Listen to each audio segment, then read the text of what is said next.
Hey there, and thanks for listening to the Beyond These Clinic Walls podcast. I'm your host, Julia, a PT turned product professional, joined by my delightful partner in crime co-hosts, Emma. This is my tribe. This is how I think. And Emily. That is the best getting into PT story I've ever heard. Founders of the Clinician Transition. Each episode, we interview former rehab professionals who have leveraged their clinical skills into non-traditional roles. I invite you to come hear the journeys, follow the career paths, and learn about the opportunities beyond these clinic walls.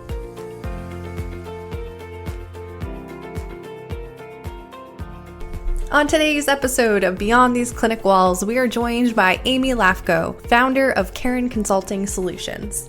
Amy is a leadership and organizational design expert, main stage speaker, author, and advisor. Formerly a leader and spending 20 plus years in the healthcare operational leadership, she had an epiphany. Putting the customer first isn't the path to success or fulfillment. Rather, the most successful organizations and practices put their people first. My focus was on those 150 patients, whereas it should have been on the 30 therapists that I supported. When people were placed first, exceptional customer care, profitability, and effectiveness naturally followed. It was this aha moment that inspired Amy to create the Karen method, which is grounded in a people-first method based on the knowledge that you've got to grow your people to grow your business. For more information on Amy's advisory services and leadership program, listen to the rest of this podcast episode, or visit her at www.karencs.com. That's CAIRNCS.com. Happy listening.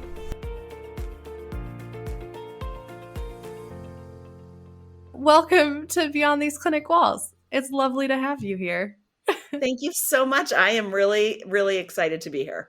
My first question that I tip off to all our guests is to give us a high-level, brief overview of your journey. So where you kind of came from clinically, maybe a little bit about that transition into what you do now. And we're going to dive into all parts of it. So just kind of give us who is Amy? Where did you kind of come from? So I have to first give a shout out to Ithaca College, where I went to physical therapy school. I was one of those people who looked at a whole bunch of schools and walked onto Ithaca's campus and said, I am going here. This is it. Fell in love with it, and I took advantage of as much as Ithaca was willing to offer. So I went to London for a semester through the college. I was president of the PT club. I was president of the student activities board. So I just was really heavily involved. And I'll never forget, during my master's year, I was talking to my advisor and I said, listen, I don't really know if this is for me. And he's like, oh, yes, it is. And I said, no, I really don't know. And he's like, yes, it is for you, Amy Lafko, because you're in your last semester of grad school. It is for you. And I believe all things Chuck Saccone tells you. So, right. At the time, it was for me. You know, there's so much of being a physical therapist that I love. I left Ithaca and went to Shock Trauma down in Baltimore, which is one of the best level 1 trauma centers in the country. And it was fun. I mean, there's nothing like being in a trauma hospital for me. I decided to take the traveler route after about a year and a half at Shock Trauma. I was very fortunate that I could be really particular about my travel assignments. So I stuck mostly with hospitals, very specific nursing home facilities where I actually knew the facility. I came back and I cold called my way into a director of rehab job. I actually cold called my way into a program manager position. And 6 months in, they're like, so we think you should be the director of rehab. And I'm like, that sounds like fun. It's a 300 bed facility. We had nursing home, we had long-term acute care, we had subacute rehab, and we had acute care rehab. And it was just so much fun. Like, I absolutely loved it. It was Play-Doh. We had really cool patients. We started some amazing programs. And then I went back to traveling therapy for a little bit longer.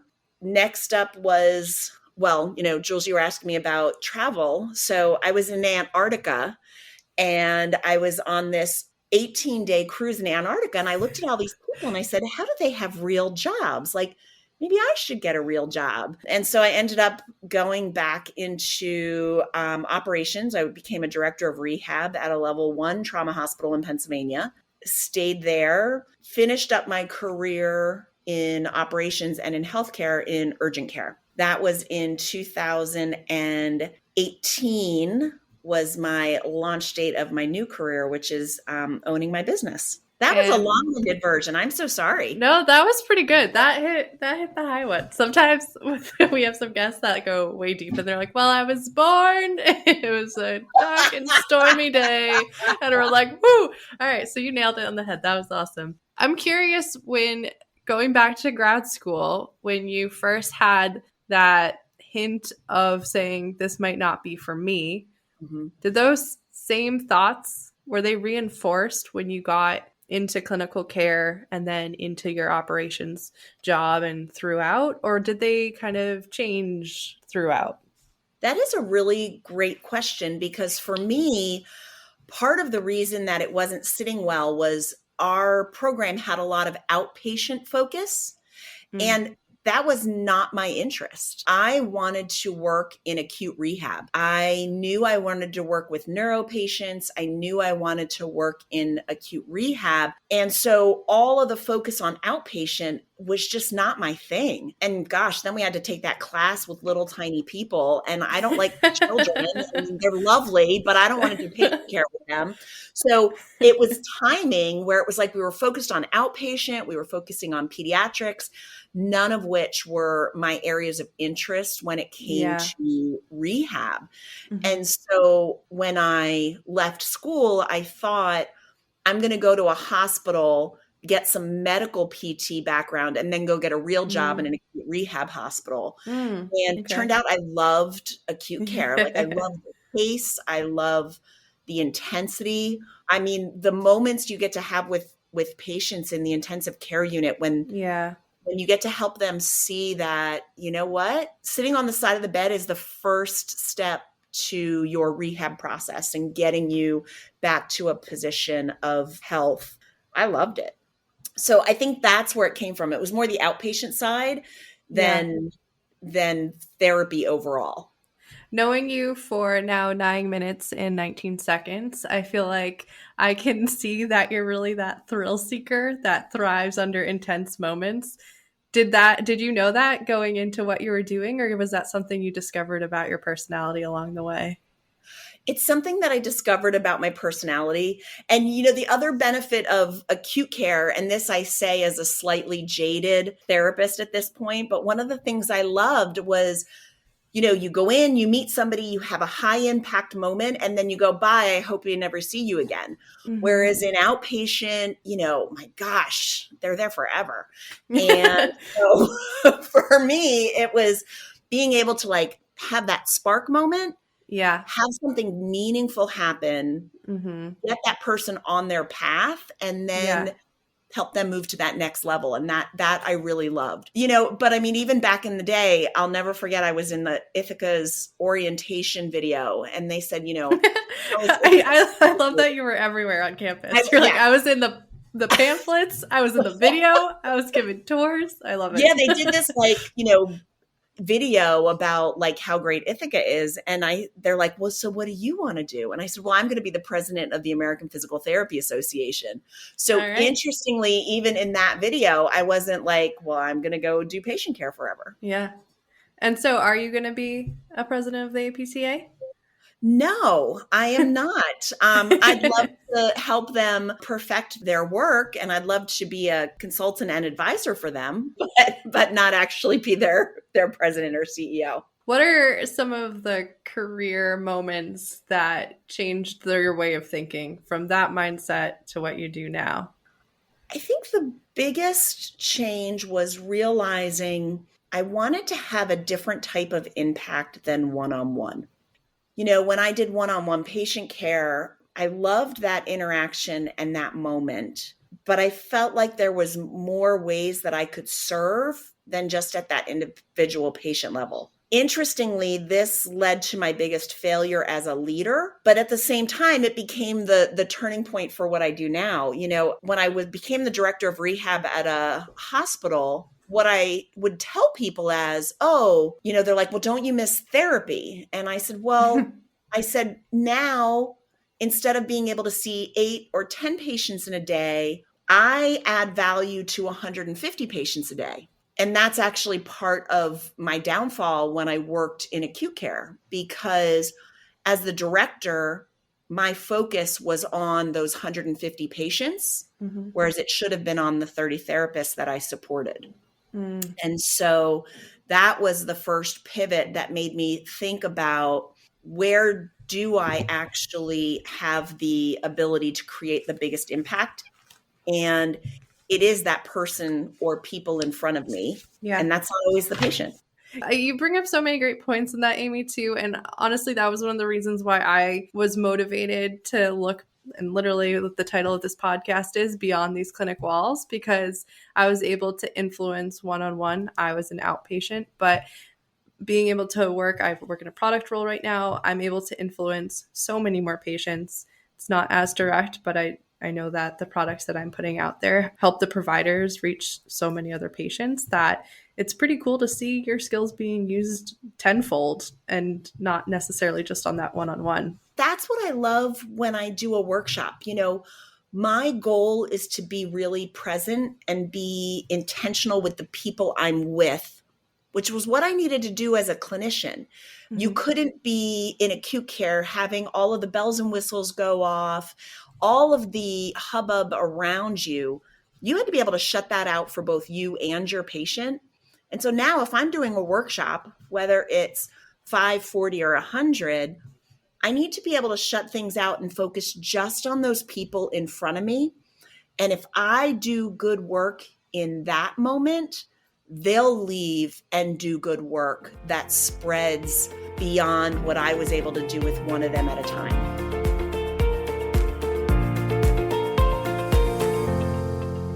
I think the first thing I want to talk about, which ties into your book and your consulting, is that you've changed this mentality from patient first to people first, and how it was from patient to the staff that you were working with.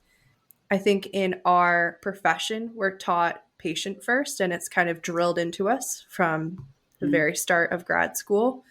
I want to know why you think that mentality exists, and then why you challenged it to have a people first mentality. The mentality patient first is ideal when you are directly working with that patient. And so when we're in school, we are being educated and trained to actually provide direct patient care. So of course, that mentality is vital. If your role changes, your mindset needs to change as well. I worked with a client who was struggling with her team. And in the end, I said, what's your ultimate concern here? And she said, the patient is the ultimate concern. I said, but you're not treating any patients. And she said, I know, but if I could get those people to do what they need to do, the patients would have better care. And I said, can you affect the patient directly? The answer is no. So then you need to look at, what do I impact? And how does that then trickle down to the patient? So it's very appropriate in our training and education that we are trained in patient first. And if you are a frontline provider, whether it be doing patient care, whether it be, product delivery, whatever it might be, then yes, patient first is appropriate. When you are serving in a leadership role, when you are serving as an account manager and helping a clinician on the front lines with their, EMR or whatever product and service, your focus needs to be on that person that you are serving in that moment, ultimately knowing it's going to serve the patient, but that's not your role. There's so many parallels there that I love it. That is just like everything we were talking about. It makes me excited. I know you had also mentioned, and you gave us an example before, when you moved into this new role where you were focusing on the 150 patients rather than the 30 people. You've gone through these successes and failures that have led you down to developing this Yeah. framework. What are some of those other failures and real life experiences that you had that led you to develop this methodology? So when it comes to people first, that failure in acute care was the biggest lesson about needing to pivot my thinking. And that failure led to one of the time periods where I had the most enjoyment in my work. And it was in home care, which was a setting I'd never even considered. And when I got to home care, the great thing was I knew nothing. So my only option was to learn. I couldn't pretend I knew it all. I couldn't assume or be sure that I knew it all. And so what it did was allowed me the opportunity to really reset my mindset, redesign my intentions, and move from I serve 150 people and I know the best way to do it in an ICU to help me understand what it is that you do in home care. And that was a massive pivot for me to really move into this mindset of the only people I can affect are the ones that are teaching me and helping me learn and understand home care. That same concept was reproduced when I moved to urgent care. I'd never even set foot in an urgent care. I mean, at least in home care, there was other therapists around me. So it was really learning that my mindset couldn't be, I know the best treatment. I know the best treatment plan. It was, what does the person in front of me need? And I went back to the very core of our skills as physical therapists. You know, Julia, you just mentioned it. I was saying how great your questions were. And you said, oh, you know, it's using my therapy hat. What do? We get a good subjective. We do a full evaluation. By being in home care and then in urgent care, I had the opportunity to reset my mindset and realize that it was the people that were going to allow the success for the patients. That has been one of the hardest transitions for me. It is sometimes alarming. I'm in a role that is very technical, is in a domain experience that I am not a subject matter expert in by any means. And my train of thought has really had to transfer from I know what to do to I have someone in front of me, what do they need? And it's really like I'm really learning some upward management skills with it that I didn't always get in the clinic. It's a little scary. It's a little tumultuous out there. But yeah, putting it that way where you just said, what does the person in front of me need? That just cleared up some stuff. So I might actually have to this is like a free consulting session for Julia right now as I'm just getting some feedback. We should talk more about this. Yeah. Even though I know that's right now. But, and that is the point, you know, I'm so glad to hear you say, like, today I had a little mini meltdown about it. Yeah. I mean, we all go through those. You know, when I was moving out of acute care into home care, I mean, it was just a place of devastation.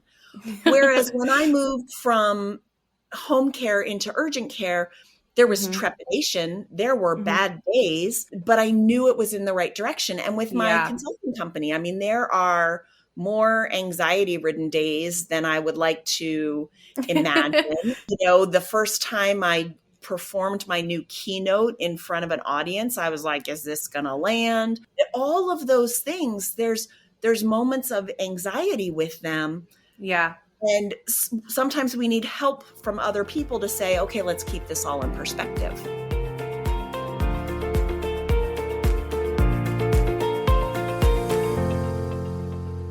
It's really figuring out what skills do you already have and being able to leverage those and understand how to leverage them in a new role. Then it's about understanding what do I need that I don't have, and then going and getting that training, that experience. You know, people often ask me, well, when you were doing your transition, what did you do? And I shared with you guys before, well, I hired a coach and you know, $10,000 later, I knew what my new career was going to be.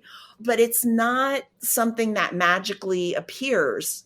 It's interesting when I told all of my friends that I was going to become a consultant and a trainer and a workshop facilitator, they're like, it's about time. And I'm like, wait, you knew this is what I was supposed to do? And they're like, of course. Like, why didn't But what I you tell me? didn't know how to do was operationalize my dream, operationalize my skill set and my talents. I mean, when you work with patients in the ICU, a lot of them aren't exactly fully awake. So you don't have to sell them on doing physical therapy that day. Yeah. So I'd never sold anything in my life other than t-shirts in high school. And people came to me because they knew I sold t-shirts and they wanted one. It was easy. So I needed sales training. So I needed to go take sales training programs. I needed other skill sets, and I had to seek continuous learning for those pieces as well. I don't know, I think there was a little bit of a salesperson in you when you said you cold called your way into 2 roles. Emma, that's very true. I think that's just me, like blabbing until someone's like, okay, sure, why not? Yeah. Just need to build upon those skills you clearly already had. That's very true, because I Just to will say, refine them. yeah, in acute care, there were days where some of my patients who, after they were off such heavy medications were like, no, I don't want to get out of bed today. So of course I had some level of it, but my gosh, the amount of learning I have put into the last 5 years as I've developed my business. And it's interesting, the first coach I had when I started my business was the biggest investment I'd ever made. And he said, how much did you spend going to college? And what was the ROI you needed to get out of that? And he said, so what if this is what you're going to pay me, and I can guarantee an ROI that's, 10 times what the ROI is. And it's that reality that I still needed to be willing to spend money, have coaches, develop my skill set in all different formats. I mean, I've gone through speaker training. I've worked through book training on how to write a book. All of those things are collective learning. And we spent so much time in college and grad school. This is really honed in training and learning, which I love. I would echo the benefits of getting professional help. It's an investment in yourself. I've certainly invested in coaching and courses, and it has, to Amy's point, absolutely paid for itself and more. And I worked with a speech coach for a lecture I gave in November. And when I signed on with him, he had a disclaimer that said, I'm not a therapist. I can't provide therapy. And I thought it was kind of weird, but he came highly recommended. So I signed it. And then 3 sessions later, it's, I totally get why you said that. If I hadn't worked with him, I probably would have dropped the lecture. I wouldn't have been able to do it without his help. And I'm so glad I worked with him. That's important to recognize. Someone I know, she's the COO of a company. This is her first COO role. And it's also a company where they're selling services. So she has to do a lot of conference presentations and things like that. And I just referred her to the speaker program I went to. And she's like, Amy, this transformed how I even think about doing a presentation, let alone going about and delivering it. That is important. We want to leverage what we already have and what we know as the foundation. When I was a PT, you went in, you did a listening session where you learn what the goals are. You do an evaluation where you uncover the causes of what's happening, and then you create a treatment plan. That's the same as what I do in my advisory work. Yet I needed to learn how to pivot that knowledge into being a good advisor. And there is a lot of foundation that I can leverage, but there were still tweaks I need to make that are different in the role that I'm in now. I hear you talking a lot about the foundational skills you had from clinical work and how you carried them forward. What were some of those skills that you had that you felt like, I'm solid in this area? Let me go identify the gaps elsewhere. So I think one of the places that, and it's interesting, Emma, that you said, I think you could sell. I'm great at demonstration. I can tell you all the benefits and why it's wonderful. Where I struggled, so I was great at the demonstration side, which worked clinically as well, because, when I was doing things with patients, I would demonstrate it for them or help them see where we were going. I could lay that foundation. So that part really does transition well. But learning and now teaching go-to-market strategies with some of my clients, we have to learn that the demonstration is only one part of it. And there's other things that I need to do. Julia, you mentioned it earlier about your listening skills. We have to ask questions, and it can't just be, how are you feeling today? I'm feeling fine.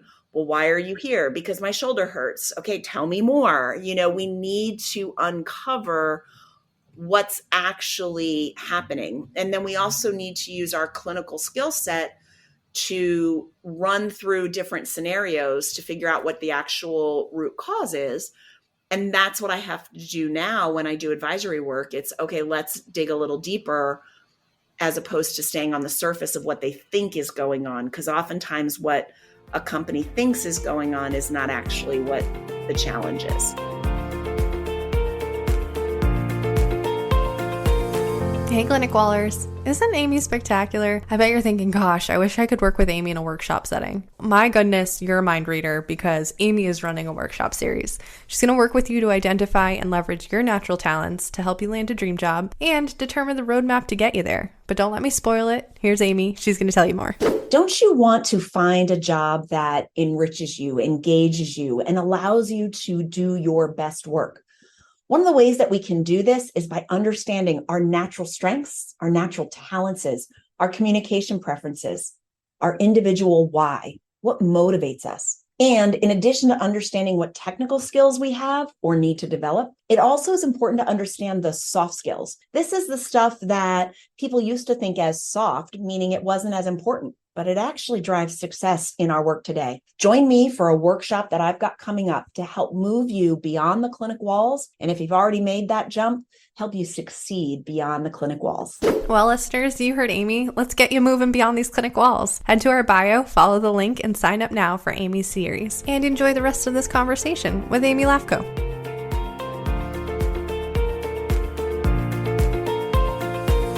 Can you give us a few more examples of when a client has been successful implementing your people first mentality?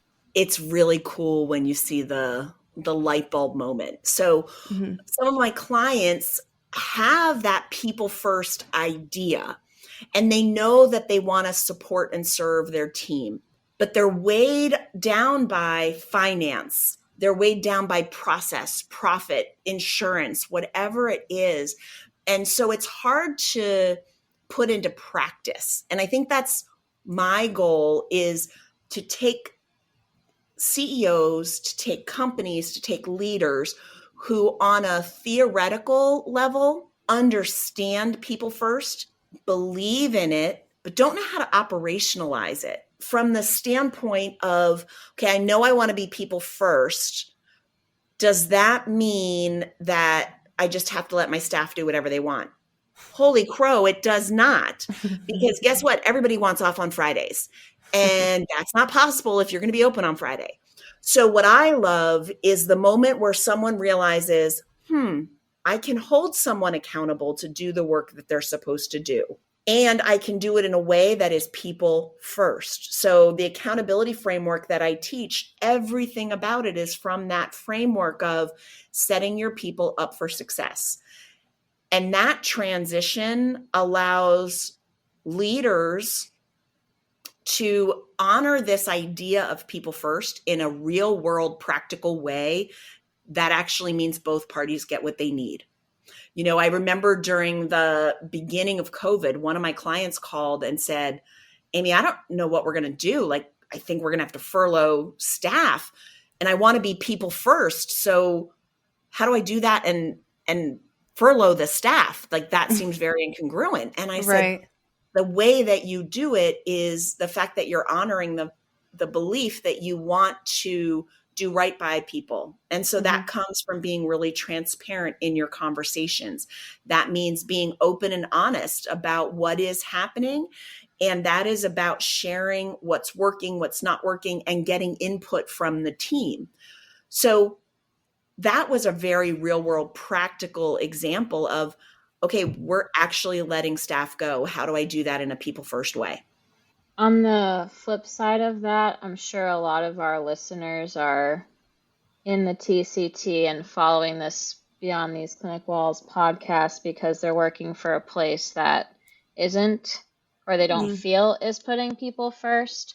So as they're either experiencing that and working through that, what are some ways that as they're exploring new roles, they know that the places they're exploring put their people first? It's a great question. It's a really great question. And before we even talk about transitioning, there are things that you can do as a team member to help your leader put people first. And it's the way that you're going to make it an interaction and a conversation.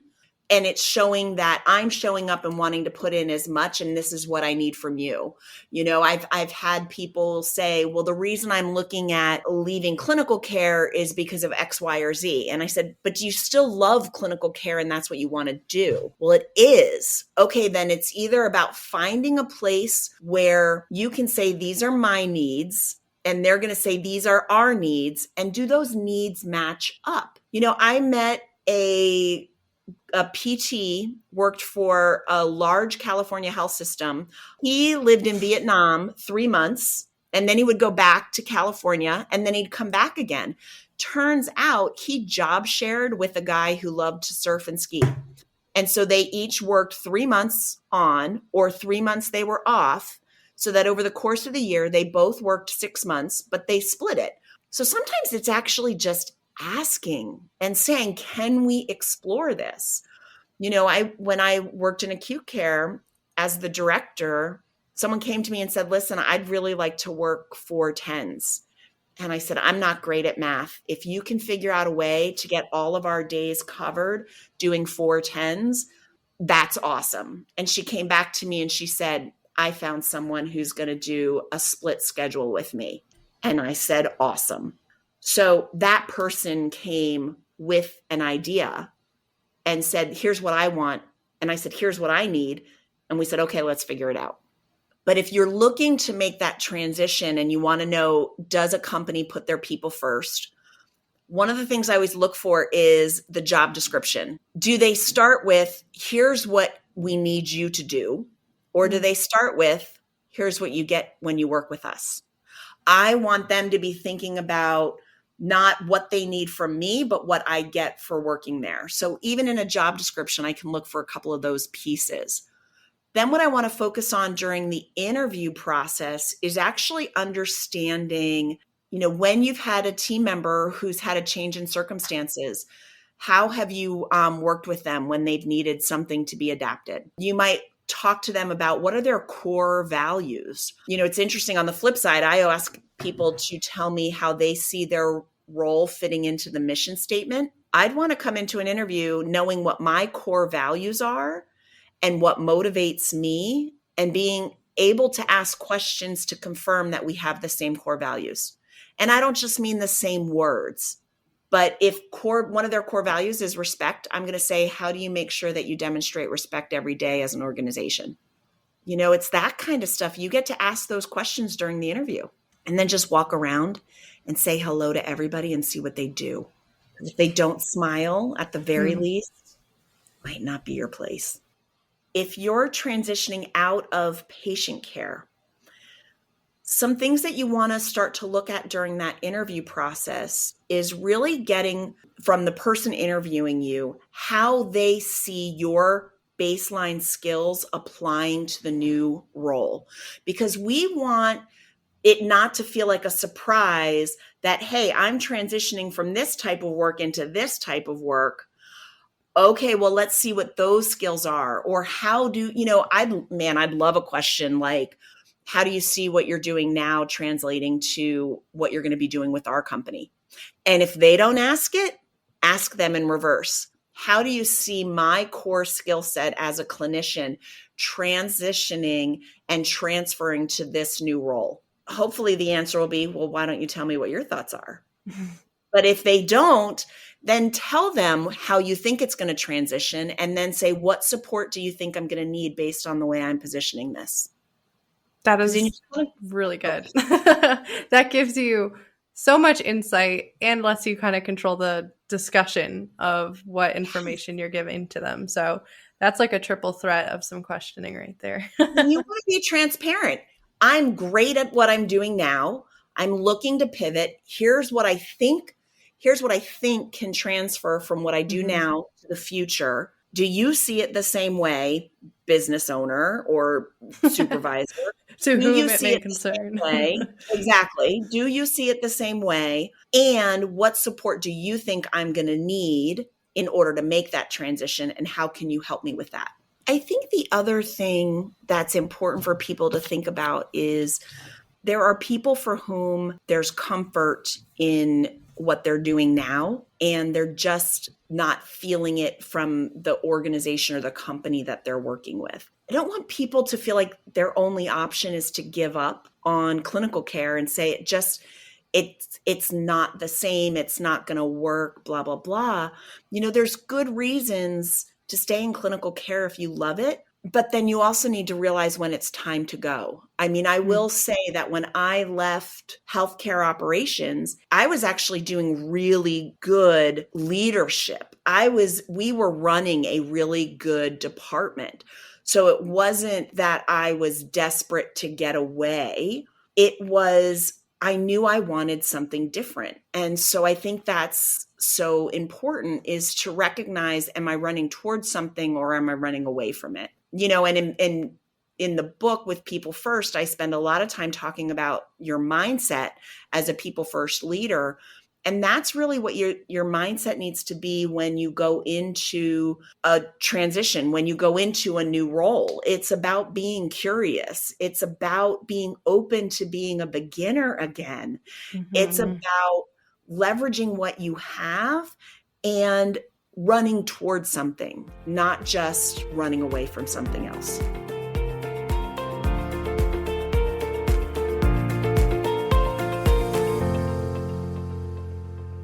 All right, so let's transition to the show and tell. Amy, I want you to tell us about the behavioral assessment. I'm going to let you take it over because you're going to do it much more justice than I will. Talk to me about the assessment. So what I want to offer to people is a way to look at 3 of the core facets that they need to think about when they're job matching. When you're thinking about your job match, yes, you've got technical skills, and that's easier to discern. Do I have the ability to be a coding ninja? Check. That's the technical stuff. But outside of that checklist and checkbox of black or white, I have this technical skill or I don't, there's so much more that goes into our ability to perform at our job. And so the first thing that I look at, and the first segment of the assessment, is really looking at our behavioral tendencies. This is our natural behavioral styles. There are some people who naturally should be in an emergency department because if there's a problem, solve it now. And they want to make quick decisions. They have a huge sense of urgency.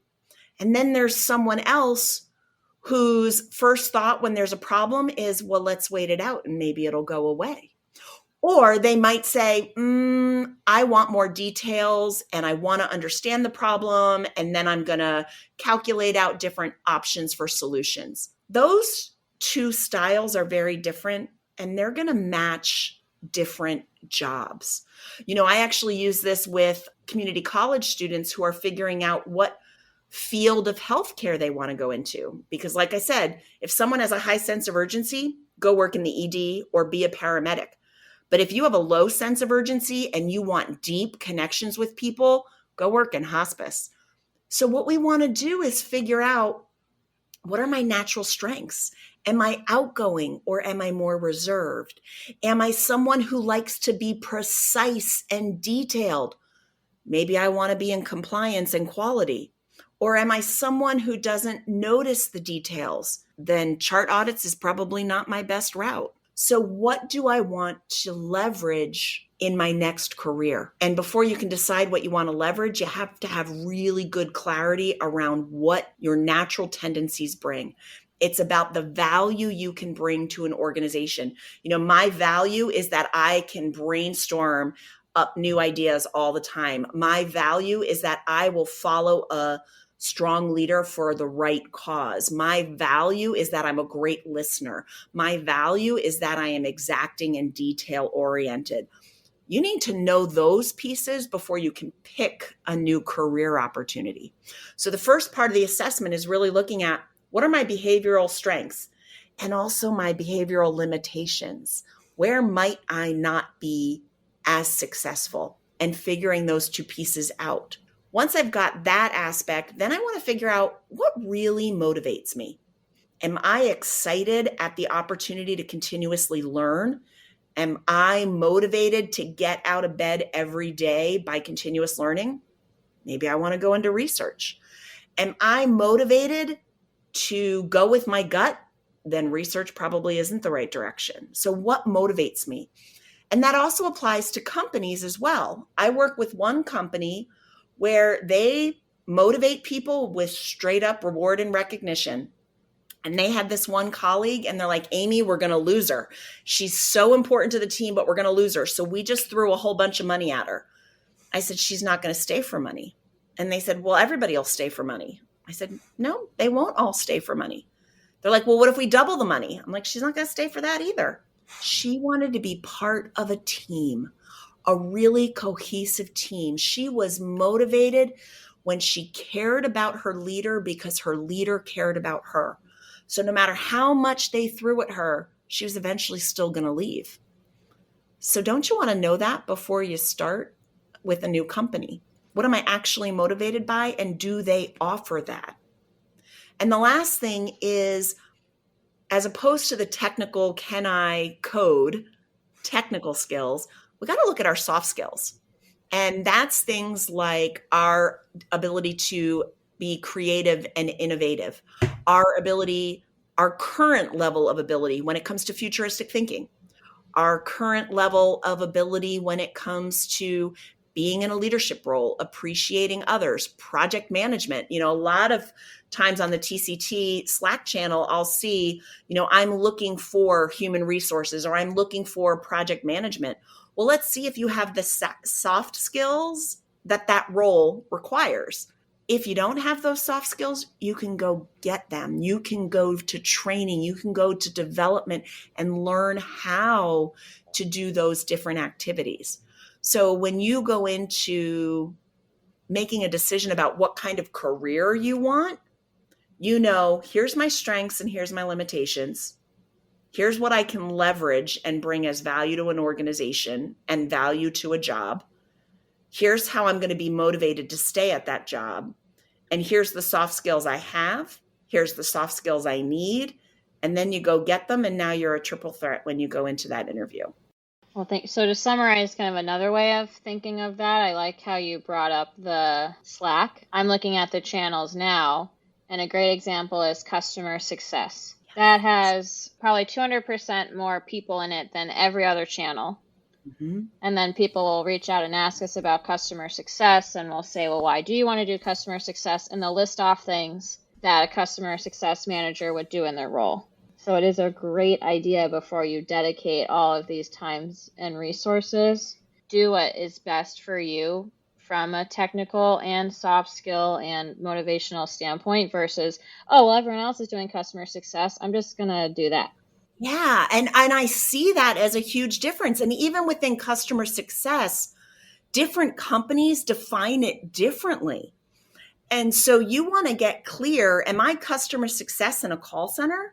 Or am I customer success where I have 10 clients that I connect with on a regular basis?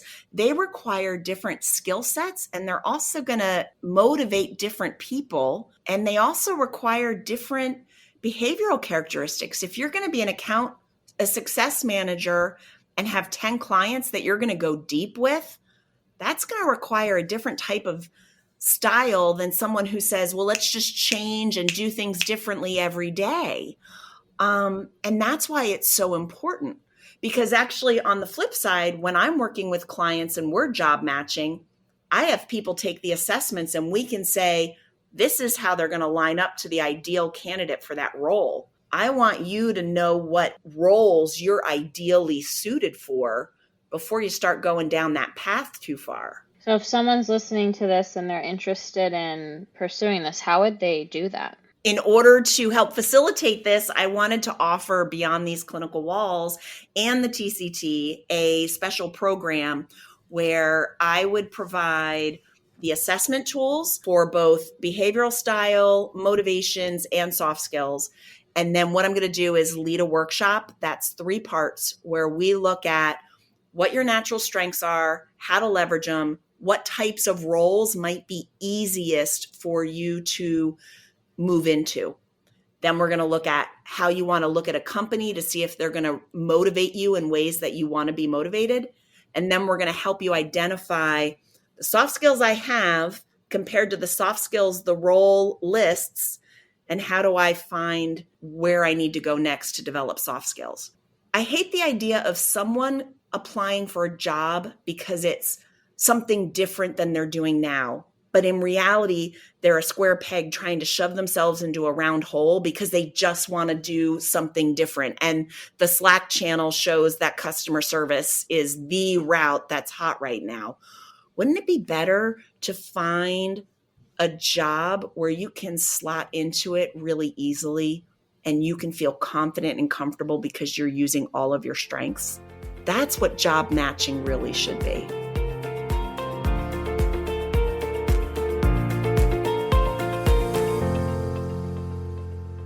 Well, thank you so much for your generosity and for hosting that. I hope a lot of you listening take advantage. I've done something like that with Amy, and it was incredibly valuable. I completely changed the way I did my job in some ways. So thank you for that. Thank you for being on here and for chatting with us and being so supportive of what we're trying to do and the way that you've helped the profession by writing your book and spreading the word of putting people first, because that's the kind of stuff that leads people to the TCT. So it's very full circle to try to, I love the TCT, but I kind of wish we didn't need it in some ways, or I wish, and by that, I mean, I wish that the reasons that make people want to leave that are preventable could have been prevented versus the people that truly should be doing something different. So that's a whole separate tangent. The takeaway is thank you for being here. What can either of us on the call or anyone listening do for you? I would love to hear success stories.